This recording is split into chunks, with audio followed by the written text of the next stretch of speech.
Hello viewers and welcome. Doing daily race B on Spa-Francorchamps with GT3 cars, a 5-lap race which should be very interesting, but it wasn't as interesting as I thought it would be. Now starting in pole position with almost 2.5 tenths of a second separating me and the driver up in second. So the pace shouldn't be so different, but I am the fastest driver over here, so this should be quite interesting. I've also got the fastest car in a straight line, I believe, which the Supra is the second fastest. Or maybe the Supra is faster, I am unsure about that, but I think the GTR is the fastest on a straight line over here. So the car straightens up and the timer starts to tick. It's lights out and away we go! Leading the pack into turn 1, I'm not worried about defending as I'm more worried about getting the perfect exit out of the corner because we've got a very long straight leading into Eau Rouge, through Radillon and into the Camel Straight, which is very important to capitalize on because that's basically a third of the circuit, just one very big straight. So I can easily say turn 1 is the most important corner to nail, which I have seen to quite done it nicely, and now I'm 1.5 seconds into the lead, which seems like other drivers behind couldn't match it, maybe because they were fighting. So it gives me a pretty big gap which will pretty much help me all the way to the end of the race because it's a cushion gap I could use. And now skipping into lap 4, the gap to P2 pretty much stays the same, but the people in P3 and 4 are quite far off behind, so it seems like the person in second is pace matching me, which I'm not pushing too hard. Again, I'm not taking too many risks. I could easily get into the 120s or 121s, but I'm not pushing as hard because there is no need to. I'm sitting relaxed in P1, I don't have to push, I don't have to take any unnecessary risks.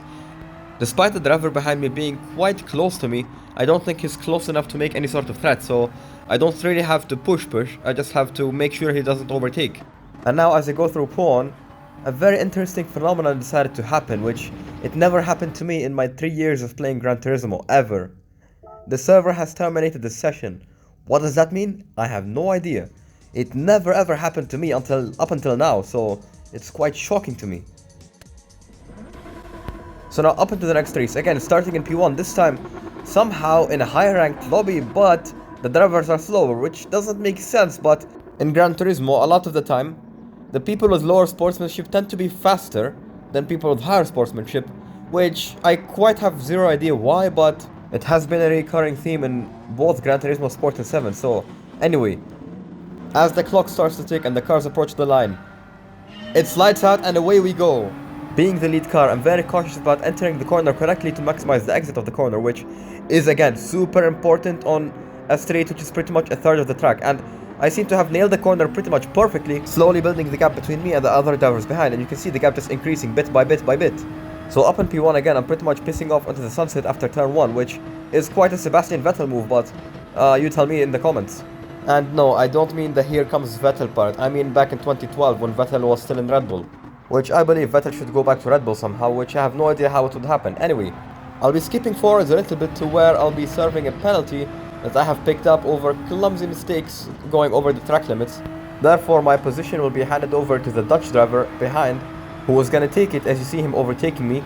And I tried to increase the gap, but it just seems that me and him are quite pretty similarly paced. I'm just a tiny bit faster, but when you have a penalty on your mind and you're a little stressed, it's a little hard for you to not make tiny mistakes. And one tiny mistake is not an issue, but it's the combination of the tiny mistakes that makes it a big difference overall in the lap.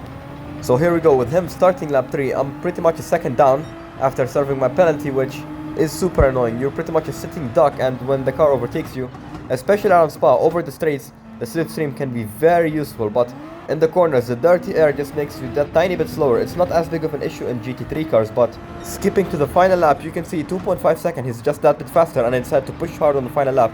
Take every single risk, because it's pretty much down to the last wire. If I don't do it now, I never will catch him.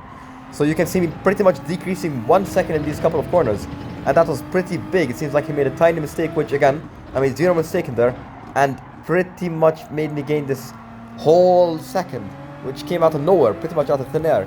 And now I'm pretty much increasing the pressure, putting it bit by bit, hoping he makes a mistake, because I know it's pretty hard to catch him, especially on the straights, and I'm not in the slipstream range. So now going through P1, which was my weak point, which was where he mostly made time against me, now I'm pretty much a tiny bit faster than him, which is very important. Now you can see me catching him bit by bit, pretty much now in his slipstream range.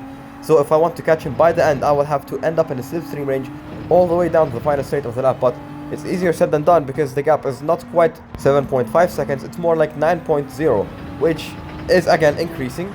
and it seems like I'm out of the slipstream range, which pretty much eliminates any hope of me catching him by the end of the race. So I've pretty much watched the win be taken away from me like a sitting duck serving the penalty, and I've been chasing him, making tiny mistakes which have quite led to a lot of pent-up rage inside of me. I was pretty much a sitting duck for the entirety of the race, which nobody likes to be in that position. So you can see him celebrating a win by spinning out, which I was flipping him off while he's doing that. So if my camera was on, you would have seen my finger being raised.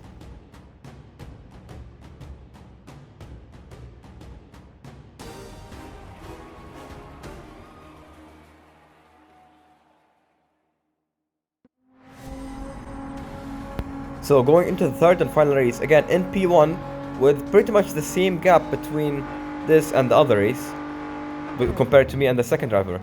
So now with all the pent-up rage from the previous race, I took a little bit of a rest and I decided to listen to which is a song that to me represents rage. But again, yeah, it's my way of venting rage, which it doesn't work. Actually, it makes it worse.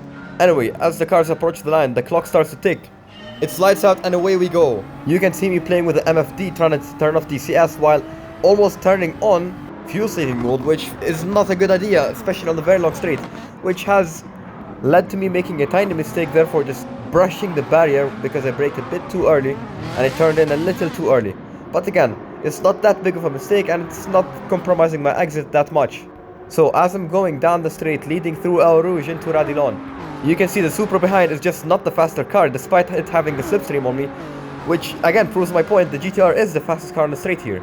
And inside my head, the pent-up rage was still going on, so I was actually literally singing the song "Beautiful is Boring" while racing, which is not something good to do, which it quite distracts you. But I was done with this. I was actually super pissed off. All I wanted was that win, and it's the combination of the previous losses and the pent-up rage that literally builds you to be as fast as possible. It's this weird connection between you and the track.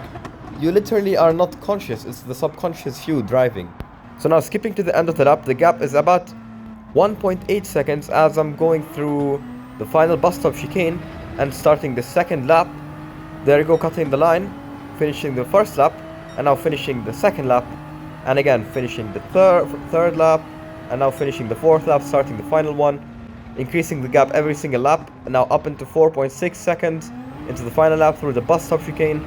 You can see me approaching the line one final time, crossing the line, finishing in first with a very dominant 5-second lead. I mean, almost 5 seconds. It was 5 seconds at the point.